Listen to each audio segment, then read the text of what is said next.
പ്രളയകാലത്തെ dam മാനേജ്മെന്റിന്റെ പേരിൽ വലിയ വിമർശനമാണ് സർക്കാർ നേരിടേണ്ടി വരുന്നത്.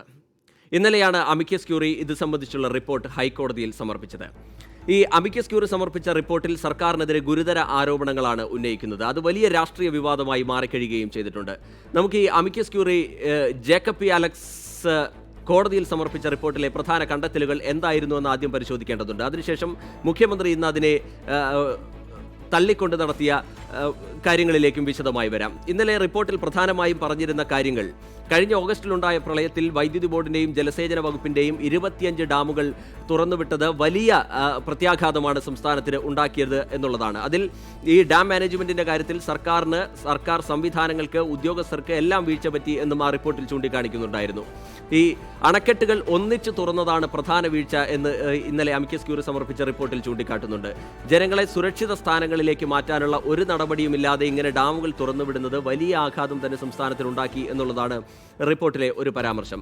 അണക്കെട്ടുകൾ ഒന്നിച്ചു തുറന്നത് സ്ഥിതിഗതികൾ വഷളാക്കുന്ന നിലയിലേക്ക് കാര്യങ്ങൾ പോവുകയും ചെയ്തു. ദേശീയ കാലാവസ്ഥാ നിരീക്ഷണ കേന്ദ്രത്തിന്റെ റിപ്പോർട്ട് ഗൗരവത്തിലെടുക്കാൻ പോലും സർക്കാർ ശ്രമിച്ചില്ല എന്നുള്ള ആരോപണവും ഇന്നലെ ഹൈക്കോടതിയിൽ സമർപ്പിച്ച റിപ്പോർട്ടിൽ അമിക്കസ് ക്യൂറി വ്യക്തമാക്കുന്നുണ്ടായിരുന്നു. കനത്ത മഴയെ നേരിടാനുള്ള തയ്യാറെടുപ്പുകളൊന്നും തന്നെ സർക്കാരിൻ്റെ ഭാഗത്തു നിന്ന് ഉണ്ടായില്ല.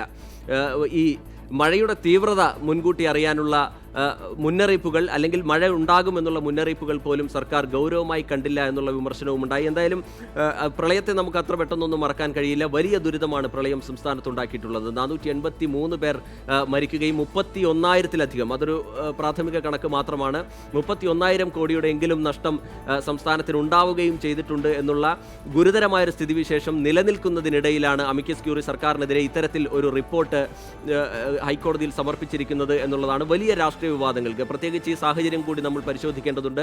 തെരഞ്ഞെടുപ്പ് അടുത്തിരിക്കുകയാണ്. തെരഞ്ഞെടുപ്പ് പ്രചാരണം അതിൻ്റെ ഒരു പ്രത്യേക ഘട്ടത്തിലേക്ക് എത്തി നിൽക്കുകയാണ്. ആ ഘട്ടത്തിൽ ഇത്തരത്തിലുള്ളൊരു വിമർശനം സർക്കാരിനെതിരെ വരിക അത് വലിയ വിവാദമായി തന്നെ മാറുകയും ചെയ്തു. പക്ഷേ ഇന്ന് പിണറായി വിജയൻ ഇതുമായി ബന്ധപ്പെട്ട് മാധ്യമങ്ങളെ കണ്ട് പറഞ്ഞ കാര്യങ്ങൾ നമ്മൾ ശ്രദ്ധിക്കേണ്ടതുണ്ട്.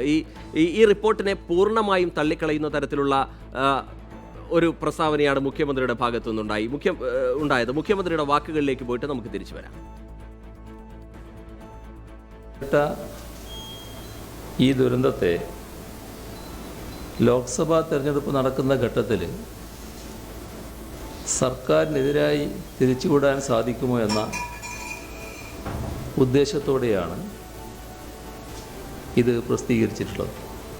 അമിക്കസ് ക്യൂറിയുടെ റിപ്പോർട്ട് കൊള്ളാനോ തള്ളാനോ ഉള്ള അധികാരാവകാശങ്ങൾ കോടതിയിൽ നിക്ഷിപ്തമാണ്. അതായത് ഇത് കോടതിയുടെ നിരീക്ഷണമോ നിഗമനമോ ഒരു കമൻറ്റുമോ അല്ല.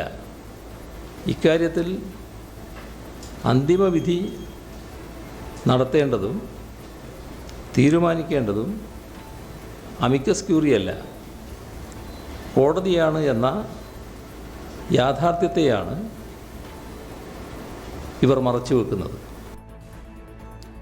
ഈ അമിക്കസ് ക്യൂറിയുടെ റിപ്പോർട്ടിനെ പൂർണ്ണമായും തള്ളിക്കൊണ്ടാണ് സർക്കാർ രംഗത്ത് വന്നിരിക്കുന്നത്. ഇന്നലെ ശ്രദ്ധേയമായൊരു കാര്യം, ഇന്നലെ ഇതുമായി ബന്ധപ്പെട്ട് വൈദ്യുതി മന്ത്രിയോടുള്ള ഒരു പ്രതികരണം മാധ്യമങ്ങൾ തേടിയ ഘട്ടത്തിൽ വൈദ്യുതി മന്ത്രി എം മണി വളരെ രോഷാകുലനായി സംസാരിക്കുന്ന ഒരു സാഹചര്യമാണ് ഉണ്ടായത്. തൻ്റെ വീട്ടിലേക്ക് ഇതുമായി ചോദിച്ച് ഇനി അഭിപ്രായവുമായി വരേണ്ടതില്ല. ആദ്യ പ്രതികരണം തേടുമ്പോഴുള്ള അദ്ദേഹത്തിൻ്റെ പ്രതികരണം അതായിരുന്നു. ഇന്ന് മുഖ്യമന്ത്രി കൂടി കാര്യങ്ങൾ വിശദീകരിക്കുകയാണ്. മുഖ്യമന്ത്രി പറയുന്നത് ഡാം തുറന്നുവിട്ടതല്ല പ്രളയത്തിനുള്ള പ്രധാന കാരണം, പിന്നെ എങ്ങനെയാണ് ഇതുമായി ബന്ധപ്പെടുത്തി ഈ ഡാം മാനേജ്മെന്റിനെ കുറ്റപ്പെടുത്തുക എന്നുള്ളതാണ്. ഈ ബന്ധപ്പെട്ടവരുമായി അഭിപ്രായം ഒന്നും തേടാതെ ഒരു റിപ്പോർട്ട് സമർപ്പിക്കുക, അതുകൊണ്ട് തന്നെ ആ റിപ്പോർട്ട് അപൂർണമായിരിക്കും എന്നുള്ള വാദവും മുഖ്യമന്ത്രി മുന്നോട്ട് വയ്ക്കുന്നുണ്ട്. വസ്തുതകൾ വളച്ചൊടിക്കാനുള്ള ശ്രമമാണ് ഈ റിപ്പോർട്ടിൽ ഉണ്ടായിരിക്കുന്നത് എന്നുള്ള വാദമാണ് മുഖ്യമന്ത്രിയുടെ ഭാഗത്തുനിന്ന് പിന്നീട് ഉയർന്നു വന്നിട്ടുള്ള ഒരാരോപണം.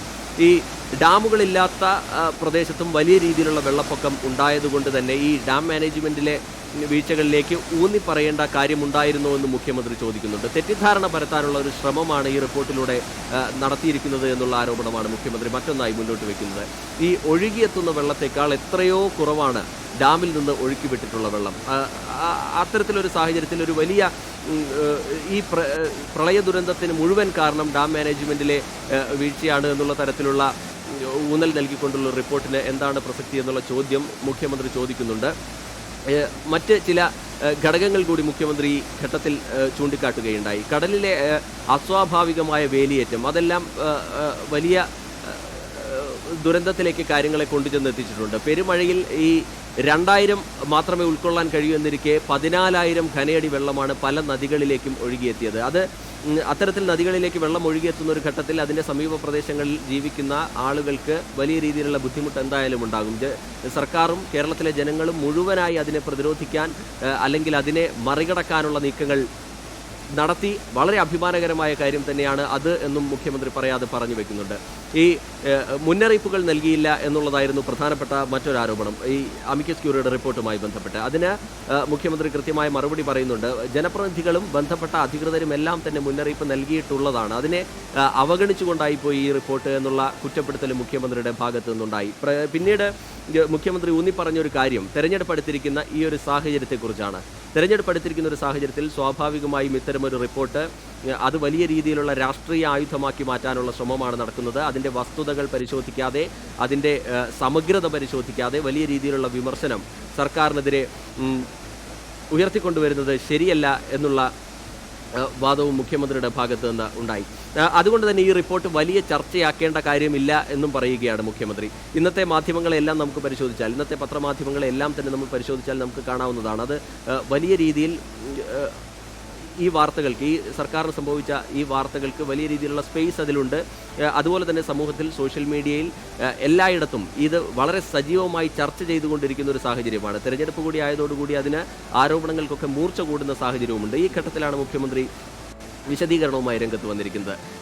മുഖ്യമന്ത്രി പറയുന്ന മറ്റൊരു കാര്യം, ഇതിൽ ആരെ കുറ്റപ്പെടുത്തണം അല്ലെങ്കിൽ ആരെ പഴിചാരണം എന്നുള്ളത് സംബന്ധിച്ച് അന്തിമ തീരുമാനമെടുക്കേണ്ടത് അമിക്കസ് ക്യൂറി അല്ല. അമിക്കസ് ക്യൂറി റിപ്പോർട്ട് സമർപ്പിക്കുകയാണ് ചെയ്യേണ്ടത്. അന്തിമ തീരുമാനമെടുക്കേണ്ടത് കോടതിയാണ് എന്നുള്ളതാണ് മുഖ്യമന്ത്രിയുടെ മറ്റൊരു വാദം. എന്തായാലും ഈ ആരോപണങ്ങളെ, ഉയർന്നു വന്നിട്ടുള്ള ഈ ആരോപണങ്ങളെ സർക്കാരിന് എത്ര കണ്ട് പ്രതിരോധിക്കാൻ കഴിയും, അല്ലെങ്കിൽ അത് ജനങ്ങളെ എത്രത്തോളം വിശ്വസിപ്പിക്കാൻ കഴിയും, ജനങ്ങളെ എത്രത്തോളം ബോധ്യപ്പെടുത്താൻ കഴിയും എന്നുള്ളതെല്ലാം തന്നെ നമുക്ക് കണ്ടറിയേണ്ടതുണ്ട്.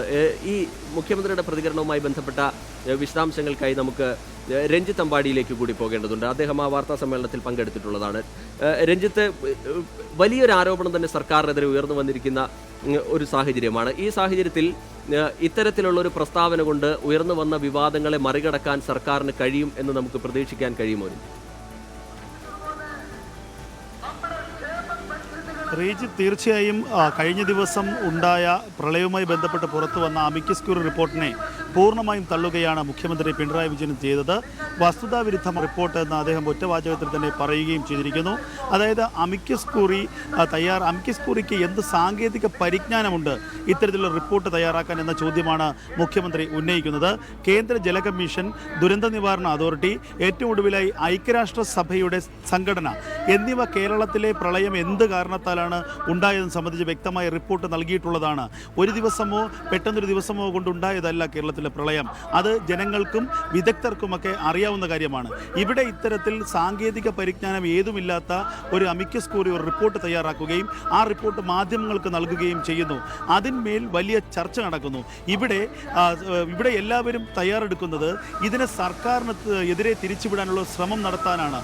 അതായത് ലോക്സഭാ തിരഞ്ഞെടുപ്പ് അടുത്ത ഘട്ടത്തിൽ സർക്കാരിനെതിരെ വലിയ തരത്തിൽ തിരിച്ചുവിടാനുള്ള ശ്രമം ഈ ചിലയിടങ്ങളിൽ നിന്നെങ്കിലും നടക്കുന്നു. അതിനുള്ള ബോധപൂർവമായ ശ്രമം കൂടിയാണ് ഈ അമിക്കസ് ക്യൂറി റിപ്പോർട്ട് ഇപ്പോൾ പുറത്തു വന്നതിന് പിന്നിലെന്ന് മുഖ്യമന്ത്രി ആരോപണം ഉന്നയിക്കുകയും ചെയ്യുന്നുണ്ട്. അതായത് അതിന് അദ്ദേഹം പറയുന്ന ചില കാരണങ്ങളുണ്ട്. നേരത്തെ റീജി സൂചിപ്പിച്ച പോലെ തന്നെ ഏതൊക്കെ സാഹചര്യത്തിലാണ് പ്രളയമുണ്ടായത്, ഡാമുകൾ ഇല്ലാത്ത സ്ഥലങ്ങളിൽ പോലും പ്രളയം മൂലമുണ്ടായ ദുരിതങ്ങൾ ഉണ്ടായിട്ടുണ്ട്. ഡാമുകൾ തുറന്നുവിട്ടത് മൂലമുണ്ടാകുന്ന തരത്തിലുള്ള ഒരു ആഘാതമല്ല ഈ പ്രളയം മൂലമുണ്ടായത്. ഇത്തരത്തിൽ വസ്തുതകൾ നിരത്തിയാണ് മുഖ്യമന്ത്രി ഇതിനെ ഖണ്ഡിക്കുന്നത് തന്നെ. എന്തായാലും അദ്ദേഹം പറയുന്നത് ഈ ശ്രീധരൻ ഇതിനെ ഇത്തരത്തിൽ ഈ അമിക്കസ് ക്യൂറി റിപ്പോർട്ടിനെ അനുകൂലിച്ച് പുറത്തു വന്നല്ലോ എന്ന ചോദ്യം അദ്ദേഹം വ്യക്തമായി പറയുന്നു. ഈ ശ്രീധരൻ എന്ത് സാങ്കേതിക പരിജ്ഞാനമാണുള്ളത് പ്രളയവുമായി ബന്ധപ്പെട്ട്? അത്തരത്തിൽ വളരെ വ്യക്തമായി തന്നെ കേരളത്തിൻ്റെ മുഖ്യമന്ത്രി ഈ അമിക്കസ് ക്യൂറി റിപ്പോർട്ടിനെ തള്ളുന്നു. നിലവിലെ സാഹചര്യത്തിൽ രാഷ്ട്രീയമായി ഇതിനെ ഉപയോഗിക്കാനാണ് പ്രതിപക്ഷമടക്കം ശ്രമിക്കുന്നതെങ്കിൽ അതേ നാണയത്തിൽ രാഷ്ട്രീയമായി തന്നെ അമിക്കസ് ക്യൂറി റിപ്പോർട്ടിനെ തള്ളാനാണ് മുഖ്യമന്ത്രി ശ്രമിക്കുന്നത്. ഒരു തരത്തിൽ തരത്തിലും കോടതിയെ സ്വാധീനിക്കുന്ന ഒന്നല്ല അമിക്കസ് ക്യൂറി റിപ്പോർട്ട്. കോടതിക്ക് ഇത് തള്ളാനോ കൊള്ളാനോ ഉള്ള സ്വാതന്ത്ര്യമുണ്ട്. കോടതിയാണ് പരമപ്രധാനമായി ഈ വിഷയത്തിൽ അഭിപ്രായം പറയേണ്ടതെന്ന് പറഞ്ഞുകൊണ്ട് മുഖ്യമന്ത്രി പിണറായി വിജയൻ ഈ അമിക്കസ് ക്യൂറി റിപ്പോർട്ടിനെ പൂർണ്ണമായും തള്ളുകയാണ് ചെയ്യുന്നത്. ശരി, അതെ, വളരെ ഉറച്ച നിലപാടോടുകൂടി തന്നെ ഈ ആരോപണങ്ങളെ തള്ളിക്കളയാനുള്ള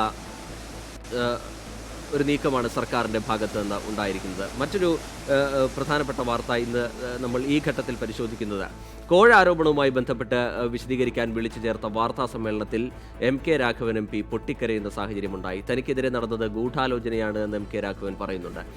തെരഞ്ഞെടുപ്പിൽ ജയിക്കാൻ CPIM എന്തും ചെയ്യും. CPIM കോഴിക്കോട് ജില്ലാ നേതൃത്വമാണ് തനിക്കെതിരെ ഗൂഢാലോചന നടത്തിയിട്ടുള്ളത് എന്നുള്ളതാണ് അദ്ദേഹം പറയുന്നത്. ഇതിനെതിരെ നിയമ നടപടി സ്വീകരിക്കുമെന്ന് അദ്ദേഹം ഇന്നലെ തന്നെ പറഞ്ഞിട്ടുള്ളതാണ്. നമ്മൾ വിശദമായി തന്നെ ഈ വാർത്ത ചർച്ച ചെയ്ത് കഴിഞ്ഞിട്ടുള്ളതാണ്. വലിയ രീതിയിലുള്ള ഒരു വിവാദമായി ഇത് മാറുകയും ചെയ്തു.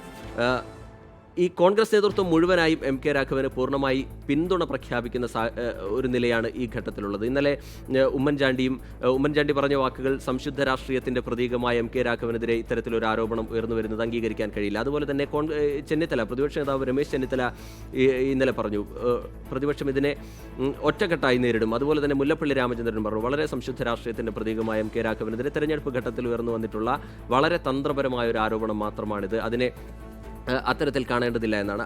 ആ ഒരു സാഹചര്യത്തിലാണ് ഇന്ന് MK രാഘവൻ തന്നെ നേരിട്ട് മാധ്യമങ്ങൾക്ക് മുന്നിൽ എത്തി കാര്യങ്ങൾ വിശദീകരിക്കുന്ന നിലയുണ്ടായത്. വളരെ വൈകാരികമായി അദ്ദേഹം പൊട്ടിക്കരയുന്ന നിലയിലേക്ക് വരെ പോയി. അദ്ദേഹത്തിൻ്റെ വാക്കുകളിലേക്ക് പോയിട്ട് തിരികെ വരാം. ഇതിൻ്റെ പിറകിൽ വലിയൊരു കോൺസ്പിറസിയുണ്ട്. ചെറിയ കോൺസ്പിറസി അല്ല.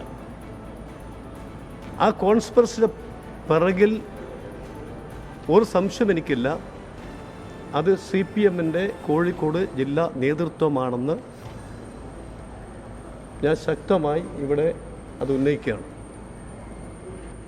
കാരണം ഇന്നേ വരെ എന്നെ പല രീതിയിലും അപകീർത്തിപ്പെടുത്താൻ ശ്രമിച്ചു CPM. പക്ഷെ ഒന്നും എവിടെ ഏശിയില്ല. പക്ഷെ ഏറ്റവും ഒടുവിൽ ഇതിനു വേണ്ടി അവർ നടത്തിയിട്ടുള്ള ശ്രമം ഇനി എത്ര പണം ചെലവായി എന്നുള്ളതും നാം മനസ്സിലാക്കേണ്ടതാണ്. അതെ, വളരെ വാശിയേറിയ ഒരു പോരാട്ടം നടക്കാൻ പോകുന്നു എന്ന് നമ്മൾ പ്രതീക്ഷിക്കുന്ന ഒരു മണ്ഡലമാണ് കോഴിക്കോട്. പ്രദീപ് കുമാറും MK രാഘവനും ഒരുപോലെ പ്രിയപ്പെട്ടവരാണ് അവിടെയുള്ള ആളുകൾക്ക്. വലിയൊരു രാഷ്ട്രീയ പോരാട്ടമായി അത് മാറും എന്നുള്ള വിലയിരുത്തൽ നമ്മൾ നടത്തിക്കൊണ്ടിരിക്കുന്ന ഒരു ഘട്ടത്തിലാണ് അതിൽ MK രാഘവനെതിരെ ഇത്തരത്തിലുള്ള ഒരു കോഴ ആരോപണം പുറത്തു വരുന്നത്. അദ്ദേഹം പൂർണ്ണമായി ആരോപണത്തെ തള്ളിക്കളയുകയാണ്. വിശദാംശങ്ങളുമായി നമുക്ക് ദീപക് ധർമ്മടത്തിലേക്ക് പോകേണ്ടതുണ്ട്. ദീപക്, ഈ ദൃശ്യങ്ങൾ എഡിറ്റ് ചെയ്തതാണ്, ശബ്ദം എഡിറ്റ് ചെയ്തതാണ്. കോഴിക്കോട് CPMൻ്റെ കോഴിക്കോട് ജില്ലാ നേതൃത്വത്തിന് ഈ ഗൂഢാലോചനയിൽ പങ്കുണ്ട്. പൂർണ്ണമായും തൻ്റെ ഭാഗം ന്യായീകരിക്കുകയും ഒപ്പം തന്നെ CPIMനെ പ്രതിക്കൂട്ടിൽ നിർത്തുകയുമല്ലേ രാഘവൻ? റിജിത്ത്, വളരെ കൃത്യമായി പറഞ്ഞാൽ രാഘവൻ വളരെ വികാരപരമായി ഇതിനോട് പ്രതികരിക്കുന്നു. പൊട്ടിക്കരഞ്ഞുകൊണ്ട് വാർത്താ സമ്മേളനത്തിൽ ആത്മഹത്യ ചെയ്യേണ്ടി വരുന്നു എന്നുള്ള നിലയിൽ താൻ പൂർണ്ണമായി നിരപരാധിയാണ് എന്ന് വികാരപരമായി തന്നെ അദ്ദേഹം അത് സ്ഥാപിച്ചെടുക്കുന്നു എന്നുള്ളതാണ് വസ്തുത. മറ്റൊരു കാര്യം, ദേശാഭിമാനി പത്രം ഉയർത്തിപ്പിടിച്ചുകൊണ്ട് CPMൻ്റെ ആസൂത്രിതമായ രാഷ്ട്രീയ ഗൂഢാലോചനയാണ് ഇതിന് പുറകിൽ. അതിൽ CPMൻ്റെ ജില്ലാ നേതൃത്വമാണെന്ന് അദ്ദേഹം ആവർത്തിച്ചു പറയുന്നു. അതിനൊപ്പം ഒരു മാഫിയ സംഘവുമുണ്ട്.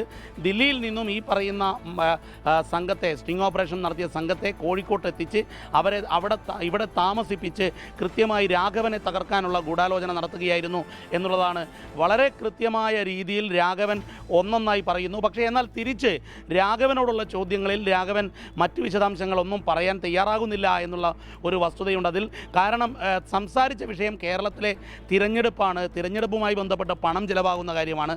മറ്റല്ലാതെ ഏതെങ്കിലും ഒരു ഹോട്ടൽ തുടങ്ങാൻ 15 ഏക്കർ സ്ഥലം വേണമെന്നോ അത്തരത്തിലുള്ള ഒരു ചർച്ചയും ഉണ്ടായിട്ടില്ല. പതിവായി താൻ തിരക്കിലാണെങ്കിൽ കാര്യങ്ങളെല്ലാം ശ്രീകാന്തിനോട് സംസാരിക്കൂ എന്ന് പറയും. അതായത് അദ്ദേഹത്തിൻ്റെ പേഴ്സണൽ സ്റ്റാഫിനോട് സംസാരിക്കാൻ പറയും.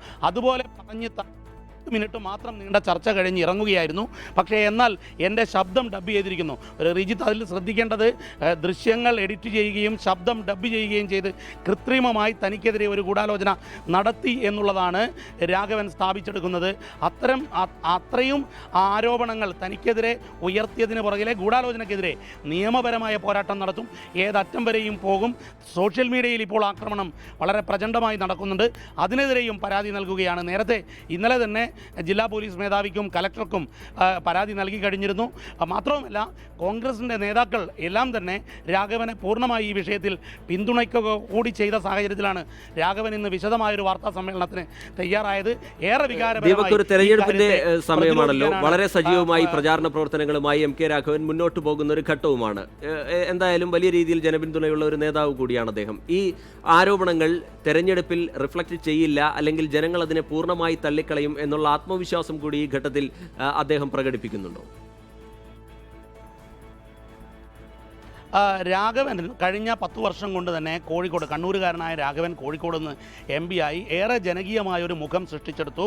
ആ രീതിയിൽ ജനകീയനായ ഒരു MP കോഴിക്കോട്ടുകാരുടെ പ്രിയപ്പെട്ട രാഘവേട്ടനായി മാറാൻ രാഘവന് സാധിച്ചിരുന്നു എന്നുള്ളതാണ് ഒരുപക്ഷെ രാഘവൻ എന്ന സ്ഥാനാർത്ഥിയുടെ മൂല്യം കോഴിക്കോട് വർദ്ധിപ്പിച്ചത്. പക്ഷേ എന്നാൽ ഈ ഒരു സ്റ്റിംഗ് ഓപ്പറേഷൻ്റെ വാർത്തകൾ പുറത്ത് പ്രചരണം ശക്തമായതോടുകൂടി രാഘവൻ ഒന്ന് പതറി എന്നുള്ളതാണ് വസ്തുത. ഒരുപക്ഷെ ഇന്നലെ നമ്മൾ രാഘവനെ കണ്ട സമയത്ത് രാഘവൻ്റെ പ്രതികരണം അങ്ങനെ തന്നെയായിരുന്നു. രാഘവനുമായി അടുത്ത വൃത്തങ്ങളും അത്തരത്തിലൊരു ആശങ്കയിലായിരുന്നു. പക്ഷേ എന്നാൽ ഇത് തെരഞ്ഞെടുപ്പിൽ ഏതെങ്കിലും രീതിയിൽ തന്നെ നിശബ്ദനാക്കാൻ സാധിക്കില്ല. അത് CPM മനസ്സിലാക്കിക്കോളൂ. CPMന് ഏതെങ്കിലും രീതിയിൽ, CPM കുറേ കാലമായി തനിക്കെതിരെ വേട്ടയാടൽ ആരംഭിച്ചിട്ട് ഇത് കാസർഗോഡ് പെരിയയിൽ വെട്ടിക്കൊലപ്പെടുത്തിയാണ് ചെയ്തത്, പക്ഷേ എന്നെ ഈ രീതിയിൽ ആക്രമിക്കുകയാണ് ചെയ്തത് എന്ന് പറഞ്ഞുകൊണ്ട് കൃത്യമായ ഒരു രാഷ്ട്രീയ ഗൂഢാലോചന തനിക്കെതിരെയുണ്ട്.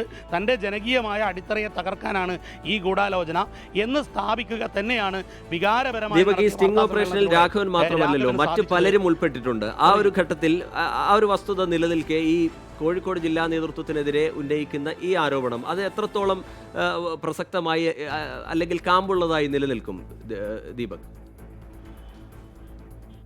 റിജിത്ത്, ഇതൊരു പ്രധാനപ്പെട്ട വിഷയം. രാഘവനോട് ആവർത്തിച്ച് ഞങ്ങൾ ചോദിച്ചു.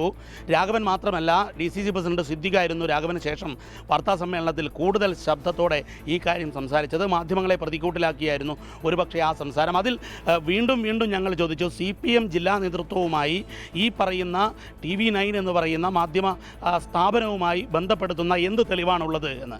അപ്പോൾ പറഞ്ഞു, ഇതിൻ്റെ ഗുണഭോക്താവ്, അതായത് ഇതിൻ്റെ ബെനിഫിഷ്യറി ആരാണ്, ആ ബെനിഫിഷ്യറി ആരാണ് എന്നതിൽ നിന്ന് തന്നെ വ്യക്തമാണ് എന്നുള്ളത് വീണ്ടും ആവർത്തിച്ച് ചോദിച്ചു.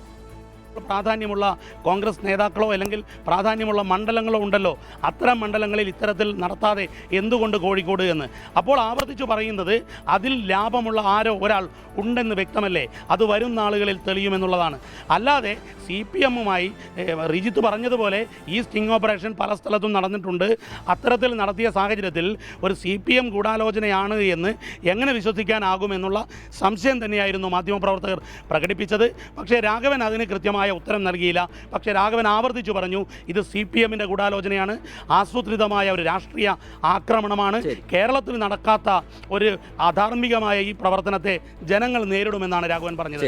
വളരെ വൈകാരികമായിട്ടാണ് എം കെ രാഘവൻ ഇന്ന് മാധ്യമങ്ങൾക്ക് മുന്നിലെത്തിയത്.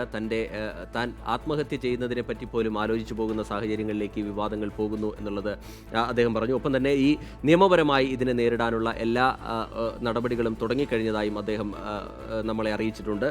ഇന്നലെ തന്നെ അദ്ദേഹം സിറ്റി പോലീസ് കമ്മീഷണർക്കൊക്കെ ഇതുമായി ബന്ധപ്പെട്ടിട്ടുള്ള പരാതി നൽകിയിട്ടുള്ളതാണ്. എന്തായാലും ഈ ഒരു ദൃശ്യങ്ങളുടെ ആധികാരികത അതെല്ലാം സംബന്ധിച്ച് വരും ദിവസങ്ങളിലൊരു വ്യക്തത ഉണ്ടാകും എന്ന് തന്നെയാണ് നമ്മൾ കരുതുകയും ചെയ്യുന്നത്.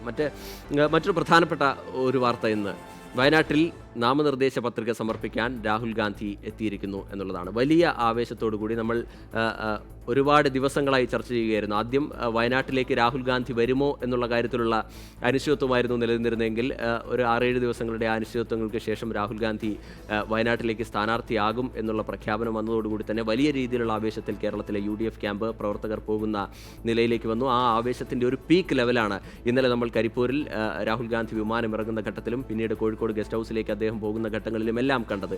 അതിനേക്കാൾ ഒരു പടിയോ 2 പടിയോ മുകളിലുള്ള പ്രവർത്തകരുടെ ആവേശമായിരുന്നു ഇന്ന് കാണാൻ കഴിഞ്ഞത്. കോഴിക്കോട് നിന്നും അദ്ദേഹം വയനാട്ടിലേക്ക് പോയി. വയനാട്ടിൽ എത്തി നാമനിർദ്ദേശ പത്രിക സമർപ്പിക്കുന്നു. നാമനിർദ്ദേശ പത്രിക സമർപ്പിക്കുന്ന ഘട്ടത്തിൽ പ്രിയങ്ക ഗാന്ധിയും അദ്ദേഹത്തോടൊപ്പം ഉണ്ടായിരുന്നു എന്നുള്ളത് വളരെ പ്രധാനപ്പെട്ട കാര്യമാണ്. ഈ ഇരട്ടി ആവേശം എന്ന നിലയിലേക്ക് കാര്യങ്ങൾ പോയി. രാഹുൽ ഗാന്ധി മാത്രമല്ല, രാഹുലും പ്രിയങ്കയും അണിനിരന്നുകൊണ്ടുള്ള വയനാട്ടിൽ നടന്ന റോഡ് ഷോ അതൊരു വലിയ ഇമ്പാക്റ്റ് തന്നെ കേരളത്തിലുള്ള വയനാട് മണ്ഡലത്തിൽ മാത്രമല്ല കേരളത്തിലുള്ള 20 മണ്ഡലങ്ങളിലും ഒരു വലിയ ഇമ്പാക്റ്റ് ഉണ്ടാക്കാൻ പോകുന്നു എന്നുള്ള പ്രതീതിയാണ് ഇന്നത്തെ പ്രവർത്തകരുടെ ആവേശത്തിൽ നിന്ന് നമ്മൾ വായിച്ചെടുക്കേണ്ടത്. ആ റോഡ് ഷോ 2 കിലോമീറ്ററോളം നീണ്ട റോഡ് ഷോയിലുടനീളം വലിയ രീതിയിലുള്ള ആവേശം പ്രവർത്തകരുടെ ഭാഗത്ത് നിന്ന് ഉണ്ടായി. രാഹുൽ ഗാന്ധി നടത്തിയ ചില പരാമർശങ്ങൾ കൂടി നമ്മൾ ഈ ഘട്ടത്തിൽ പ്രത്യേകം എടുത്തു പറയേണ്ടതാണ്. CPIഎമ്മിനെതിരെ ഒരു വാക്ക് പോലും താൻ പറയുന്നില്ല, അത്തരത്തിലുള്ള ആരോപണങ്ങളിലേക്ക് താൻ കടക്കുന്നില്ല എന്നുള്ള ഒരു രാഷ്ട്രീയ സന്ദേശം കൂടി അദ്ദേഹം നൽകുന്ന സാഹചര്യമുണ്ടായി. എന്തായാലും പ്രവർത്തകരെല്ലാം തന്നെ വലിയ ആവേശത്തിലാണ്. വയനാട് DCC വലിയ സന്തോഷത്തിലാണ്. തിരഞ്ഞെടുപ്പ് പ്രചാരണത്തിലേക്ക് അവർക്ക് രാഹുൽ ഗാന്ധിയെ തന്നെ സ്ഥാനാർത്ഥിയായി കിട്ടിയിരിക്കുന്നു. അതിൻ്റെ ഒരു ആവേശം പ്രചാരണത്തിലുടനീളം കേരളത്തിലുടനീളം പ്രതിഫലിക്കും എന്നുള്ള കണക്കുകൂട്ടലുമാണ് അവരുടെ ഭാഗത്ത് നിന്ന് ഉണ്ടാകുന്നത്. പ്രിയങ്ക ഗാന്ധിയുടെ സാന്നിധ്യം, ഞാൻ നേരത്തെ പറഞ്ഞ പ്രിയങ്ക ഗാന്ധിയുടെ സാന്നിധ്യം, അത് നമ്മൾ പ്രത്യേകം എടുത്തു പറയേണ്ടതാണ്. രാഹുലിനെയും പ്രിയങ്കയെയും ഒരുപോലെ ഐക്കണായി കാണുന്ന 2 നേതാക്കളെ പങ്കെടുപ്പിച്ചുകൊണ്ട് കേരളത്തിൽ ഒരു റോഡ് ഷോ നടത്താൻ കഴിഞ്ഞു എന്നുള്ളത് തെരഞ്ഞെടുപ്പിൽ എന്ത് ഇമ്പാക്റ്റ് ഉണ്ടാക്കുമെന്ന് നമ്മൾ പ്രത്യേകം പറയേണ്ടതില്ല. അത് അത്തരത്തിലുള്ളൊരു ഇമ്പാക്റ്റ് ഉണ്ടാക്കും എന്ന് തന്നെയാണ് UDFൻ്റെ പ്രതീക്ഷയും. ഇനി നമ്മൾ പോകുന്നത് രാഷ്ട്രീയ വാർത്തകളിൽ നിന്ന് നമ്മൾ ഇനി പോകുന്നത് കായിക വാർത്തയിലേക്കാണ്. IPLൽ ഇന്ന് ഡൽഹി ഹൈദരാബാദ് പോരാട്ടം നടക്കാൻ പോവുകയാണ്. മത്സരത്തിന് നമുക്ക് കാത്തിരിക്കാം. രാത്രി 8 മണിക്കാണ് ആ മത്സരം നടക്കുന്നത്. ഇന്ന് ജയിക്കാനായാൽ സൺറൈസേഴ്സിന് പോയിന്റ് പട്ടികയിൽ 1-ാം സ്ഥാനത്ത് എത്താം എന്നുള്ളതാണ് ഒരു കാര്യം. ഫിറോസ് ഷാ കോട്ട്ലയിൽ രാത്രി, ഞാൻ നേരത്തെ സൂചിപ്പിച്ച പോലെ, രാത്രി 8 മണിക്കാണ് മത്സരം. ഈ ടൂർണമെൻറ്റിൽ തുടരുന്ന മികച്ച പ്രകടനം ഇന്നും ആവർത്തിക്കാൻ കഴിയും എന്നുള്ള പ്രതീക്ഷയിലാണ് ഹൈദരാബാദ് നിൽക്കുന്നത്. ഓപ്പണർമാരായ ഡേവിഡ് വാർണറുടെയും ജോണി ബെയർസ്റ്റോയുടെയൊക്കെ മികച്ച തുടക്കം അത് ഇന്നും ലഭിക്കും എന്നുള്ള പ്രതീക്ഷ തന്നെയാണ് ടീമിനുള്ളത്. ഒപ്പം അഫ്ഗാൻ സ്പിന്നർമാരായ റാഷിദ് ഖാൻ്റെയും മുഹമ്മദ് നബിയുടെയും ഫോമും ടീമിൻ്റെ പ്രതീക്ഷയും ടീമിൻ്റെ ആരാധകരുടെ പ്രതീക്ഷയും വലിയ രീതിയിൽ കൂട്ടുന്നുണ്ട്. ഭുവനേശ്വർ കുമാർ ഫോമിലേക്ക് മടങ്ങിയെത്താത്തത് ഹൈദരാബാദിന് ഒരു വെല്ലുവിളി തന്നെയാണ്. കെയ്ൻ വില്യംസിൻ്റെ പരിക്ക് മാറിയില്ലെങ്കിൽ കഴിഞ്ഞ മത്സരത്തിലെ അതേ ടീമിനെ തന്നെയാകും സൺറൈസേഴ്സ് ഇന്ന് മൈതാനത്തിറക്കുക എന്നും നമുക്ക് കരുതാം. അതുപോലെ തന്നെ ശക്തമായ ബാറ്റിംഗ് നിരയാണ് ഡൽഹിക്കുള്ളത്. പക്ഷേ ഈ ക്യാപ്റ്റൻ ശ്രേയസ് അയ്യർക്കും ശിഖർ ധവാനും ഫോം കണ്ടെത്താനാകാത്തത് ഡൽഹിക്ക് ഒരു തിരിച്ചടി തന്നെയാണ്. ഋഷഭ് പന്തിനും പൃഥ്വി ഷായ്ക്കുമൊപ്പം സൗത്ത് ആഫ്രിക്കൻ പേസർ കഗീസോ റബാഡയും ഫോമിലുണ്ട് എന്നുള്ളതാണ് ഡൽഹിയുടെ മറ്റൊരു പ്രതീക്ഷ. പഞ്ചാബിനെതിരെ പരീക്ഷിച്ച ആവേശ് ഖാൻ തിരിച്ച് ഡഗ്ഔട്ടിൽ ഇടം പിടിച്ചേക്കും എന്നുള്ള സൂചനകളുമുണ്ട്. എന്തായാലും നമുക്ക് ആ മത്സരത്തിനായി 8 മണിവരെ കാത്തിരിക്കാം. വലിയ ആവേശത്തോടു കൂടി തന്നെ മത്സരം വലിയ ആവേശം തന്നെ ആ മത്സരം നമുക്ക് സമ്മാനിക്കുമെന്ന് നമുക്ക് പ്രതീക്ഷിക്കാം. ഇന്നത്തെ AR ഫസ്റ്റ് ന്യൂസിൻ്റെ സമയം നമുക്ക് അവസാനിപ്പിക്കാനുള്ള സമയം, AR ഫസ്റ്റ് ന്യൂസ് അവസാനിപ്പിക്കാനുള്ള സമയമായിരിക്കുകയാണ്. കൂടുതൽ വാർത്തകൾക്കും വീഡിയോകൾക്കുമായി www.24news.com സന്ദർശിക്കുക.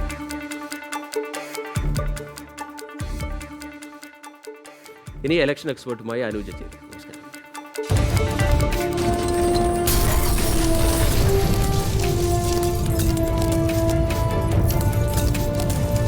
Watching 24 from News Headquarters, Kochi.